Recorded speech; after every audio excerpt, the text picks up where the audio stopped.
Blender জারের নিচে যে কাপলার রয়েছে গোলাকার, যেটা ব্লেন্ডার মেশিনের সাথে অ্যাডজাস্ট হয়ে ব্লেডকে ঘুরিয়ে থাকে, ওই কাপলার জাম হয়ে গেছে, ঘুরছে না। কি কারণে ঘুরছে না আমরা দেখার চেষ্টা করব এবং রিপেয়ার করব।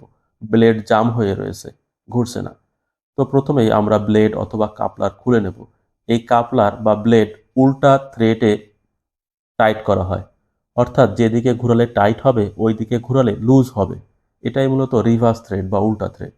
তো আমরা প্রথমেই ব্লেন্ডার জারের ভিতরে যে ব্লেড রয়েছে তার উপরে একটি নাট রয়েছে, সেটা খুলব। ওই যে বলেছিলাম রিভার্স থ্রেড যেদিকে ঘুরালে টাইট হওয়ার কথা সেই দিকে ঘুরালে লুজ হবে।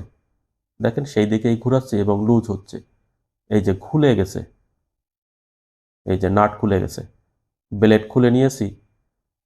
দুই দিক থেকেই খোলা যায় এবং নিচে দুটি ওয়াশার রয়েছে। এই যে ওয়াশার দুটি দেখা যাচ্ছে, এখানে ওয়াশার ব্যবহার করতে হবে। তো আমরা শ্যাফট খোলার চেষ্টা করছি।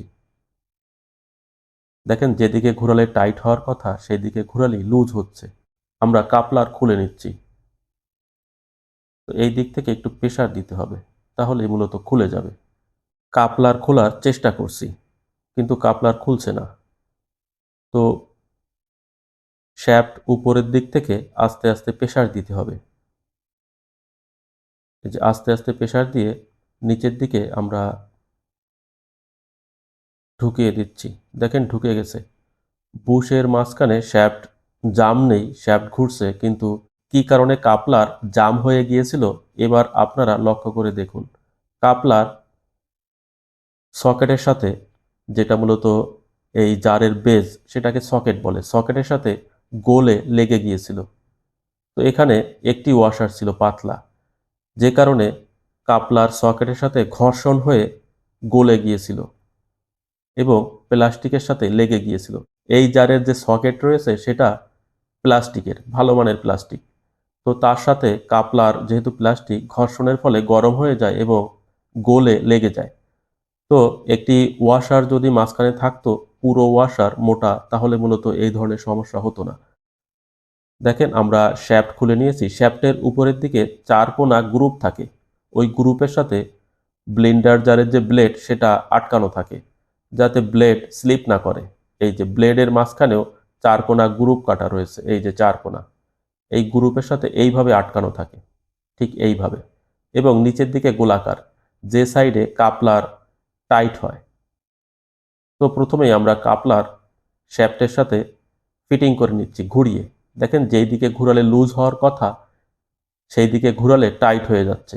এবং নিচে আমরা ওয়াশার দেব, অবশ্যই একটি বড় সাইজের ওয়াশার দেব।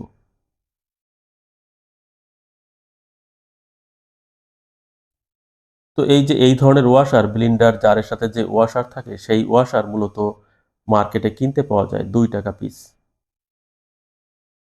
তার সাথে আমি একটি বড় ওয়াশার ব্যবহার করছি, যাতে ব্লেন্ডার জারের যে সকেট রয়েছে ওই সকেটের সাথে কাপলার কোনোভাবেই সংঘর্ষ না হয়, ঘষা না লাগে।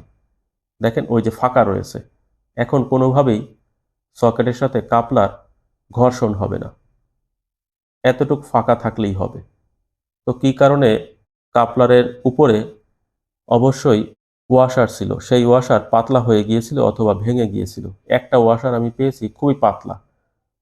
তো এ কারণে মূলত কাপলারের সাথে সকেট ঘর্ষণ লেগে ক্ষতিগ্রস্ত হয় এবং যেহেতু ব্লেন্ডার মোটর খুব দ্রুত ঘুরে, কাপলার এবং বেজের মাঝখানে ঘর্ষণের ফলে গরম হয়েছে এবং গলে লেগে গেছে। এ কারণে মূলত ব্লেড জাম হয়ে গিয়েছিল, এখনও দাগ রয়েছে। তো আমরা দেখেন কিছুটা দূরত্বে ফিটিং করেছি, ফাঁকা রয়েছে মাঝখানে, এই যে ফাঁকা রয়েছে। আমি বারবার ট্রাই করে দেখছি কোনোভাবে ঘর্ষণ না হয়, ফাঁকা রয়েছে। তো ব্লেডের নিচেও দুটি অথবা তিনটি, প্রয়োজন ভেদে বেশিও দেওয়া যায়, যতটুকু প্রয়োজন হয়। ব্লেড খুব বেশি আপ ডাউন করবে না, উপরের নিচে আসবে না। ওই যে শ্যাফট রয়েছে, শ্যাফটের মাঝখানে কয়েকটি ওয়াশার দিয়ে দিতে হবে। ব্লেডের নিচে আমি কয়েকটি ওয়াশার দেব। এই যে ওয়াশার রয়েছে, পাতলা ওয়াশার। ব্লেড ফ্রি থাকবে, একেবারে টাইট হবে না। এবার ওই যে নাট ছিল, নাটটা আমি ডান দিক থেকে বাম দিকে ঘুরিয়ে টাইট করে দিচ্ছি। যদি এখানে স্বাভাবিকভাবে যেদিকে ঘুরালে খোলার কথা, অর্থাৎ রিভার্স থ্রেড না থাকে, উল্টা থ্রেড না থাকে, তাহলে যখন মেশিন চলবে, ব্লেন্ডার মেশিন চলবে, তখন ব্লেড খুলে যাবে। তো এই কারণে ব্লেন্ডার মেশিন যেদিকে ঘুরে নাট তার উল্টা দিকে খুলবে। এটাই মূলত রিভার্স থ্রেড। দেখেন ব্লেড ফ্রি রয়েছে, এই যে ফ্রি রয়েছে, ঘুরছে। এবং দেখতে হবে আপ ডাউন করে কিনা, অর্থাৎ কাপলার এবং ব্লেড যদি অনেক পরিমাণে আপ ডাউন করে তাহলে ওয়াশারের পরিমাণ বাড়িয়ে দিতে হবে। তো হালকা একটু টাইট দিতে হবে, খুব বেশি টাইট দেওয়ার প্রয়োজন হয় না। যখন মেশিন চলবে তখন এমনিতেই টাইট হয়ে যাবে। এই যে দেখেন, আমি ব্লেড হালকা টাইট করে দিচ্ছি, এই যে টাইট করে দিয়েছি। তো এবার আমরা মেশিনের সাথে অ্যাডজাস্ট করে ট্রাই করব। দেখেন সুন্দরভাবে ঘুরছে, কোনো অ্যাঙ্গেল নেই, বাঁকা নেই, সুন্দরভাবে ঘুরছে। পুরাতন যে কাপলার সেটা দেখা যাচ্ছে ক্ষয় হয়ে গেছে নিচের থেকে।